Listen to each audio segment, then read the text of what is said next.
My dear friend, have you ever been in a position which looked completely equal? There were no tactics, there was no way for you to attack the enemy king, and there were no weaknesses in the opponent's position.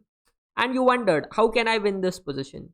Has that ever happened with you? There is one player who excelled in these kind of positions, and that player is Anatoly Karpov. I'm going to break down one of his games where he was able to win from this quiet, no weakness position. So, without wasting any further time, let's get started. White opens the game with d4, Karpov plays knight f6, c4 e6, and after knight c3, Karpov goes bishop b4. This is the Nimzo Indian opening, and it's very solid, very popular at the top level. The idea of this will soon be clear to you. Queen c2 played, short castle. White asks this bishop what the bishop is doing. The bishop says, I'm here to take the knight, take. And now black is saying that I have more control over these squares thanks to my knight, and also that white doesn't have a knight here to control these squares. And what black is going to try to do is that he's going to bring more pieces to control these two important central squares. This is one of the key ideas of the Nimzo Indian defense. Now there comes the move d6, bishop g5, pinning this knight. Karpov plays the move knight d7, protects this knight. There comes e3, and now Karpov plays the move b6. Once again, I told you the idea is to control these two important squares, and black is trying to do that. After bishop d3, Karpov goes bishop b7, getting more pieces to control these squares. White plays f3, blunts this bishop. It looks equal. There are no obvious weaknesses in the position, no tactics. And from this point onwards, Karpov is able to create a play for himself from this position, and slowly he's able to increase his pressure.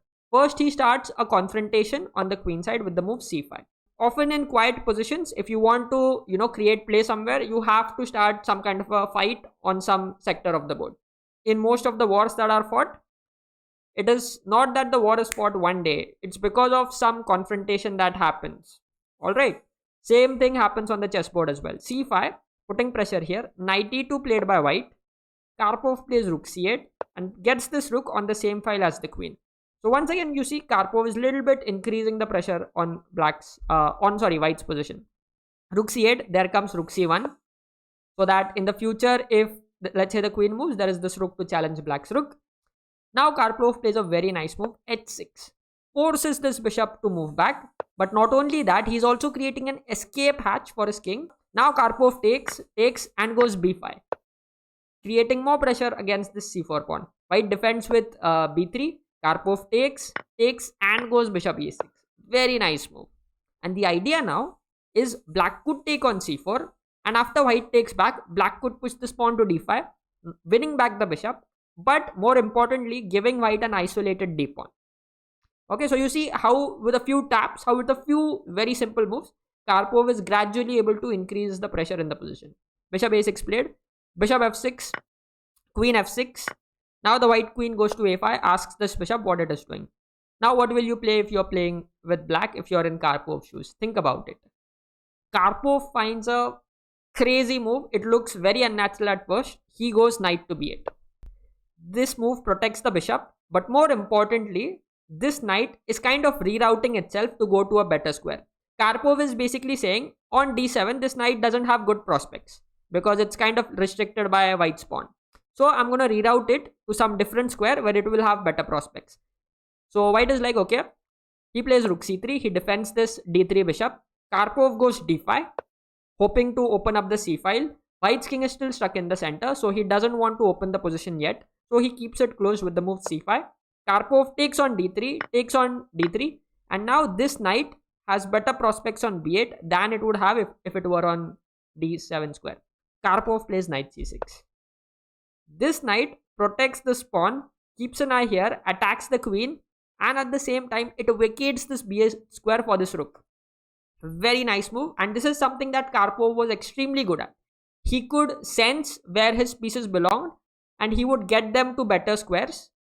And it's not that he would sense them when the position arrived, but he would sense them very early on where his pieces should be. Knight c6 attacking the queen goes back to d2. Karpov plays rook b8. The rook belongs on open file, Karpov puts it on an open file. Short castle, and now rook b7. Very nice move. The idea is simply to double the rooks on the b file, which is what Karpov does. h3, once you have two rooks doubled on the same file, the next thing you do is you basically invade. That's exactly what Karpov does. So remember this thing about the rooks. The rooks love to be on an open file, or they love to be on the 7th rank. Basically the rank where the enemy pawns are. And this rook is perfectly placed there.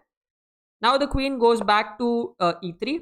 And now Karpov finds one more way to improve a piece of his. The piece is already on a good square, but Karpov finds a very, very nice way to improve it even more. What will you play with black? Karpov plays the move knight to a5. And after knight g3, he goes knight to c4. All of black's pieces are looking at some of the targets in white's position. And now do you remember the quote that Fischer says that tactics flow from a superior position? So now Karpov just shows a good example of that. He goes rook b3. This rook is protecting this pawn, but it's forced to make a decision. If it runs back, there is already a dangerous move like knight e3 here. So what white decides to do is white chops off this rook, and now there comes this intermediate check, an important tactic, winning this extra pawn. And once the king moves, Karpov takes back the rook. So Karpov's superior position allowed him to collect white's pawn by using a very simple tactic. f5 was played by white, trying to open up the position here. Now Karpov goes knight e3, attacking this rook and at the same time attacking this pawn. So the rook has to move. It goes to f3. Now Karpov takes the pawn on c5. And there comes fe6, fe6. Black, yes, he's material up, but he still has to be careful because it many times happens that you are up material, but your opponent suddenly gets a lot of counterplay and he's able to save the game. Has it happened with you? If it has happened with you and if you have lost winning positions, let me tell you, you are not alone. It happens to everyone. Just make sure that you're careful the next time around. And you'll see how Karpov converts this advantage without giving white any chance. fe6, knight h5. The knight is kind of heading towards the black king. There comes queen d6 check. Karpov gets his queen in a nice position. King g1, and now he pushes his pawn to d4. Rook g3. There is a threat of check here. What will you play? If you play a move like knight f5, don't forget this rook is hanging here. So you cannot blunder away your pieces like that. You have to play rook b7, which is what Karpov finds in the game, protecting this pawn, getting the rook back. Queen d2. Once again, what would you play? If you go e5 here, once again you're losing because there comes the move rook into e3. And you cannot take here because you're losing the queen. And this is where, many winning positions are lost or squandered away with such basic, simple tactics. But Karpov is alert to that. He goes rook b1 check. And now this finishes off the game for white. Because now if white goes king h2, there is this nasty check on f1, winning the queen. So the white king has to come to f2. Now Karpov plays rook f1 check. The king goes to e2. And he plays the move queen a6 check. White plays queen d3. And the next move that Karpov plays forces white to resign. Can you guess what the move is? Let me know in the comments section. If you enjoyed watching the game, do consider subscribing to my channel. And if you want to see another Anatoly Karpov game, go check this video out.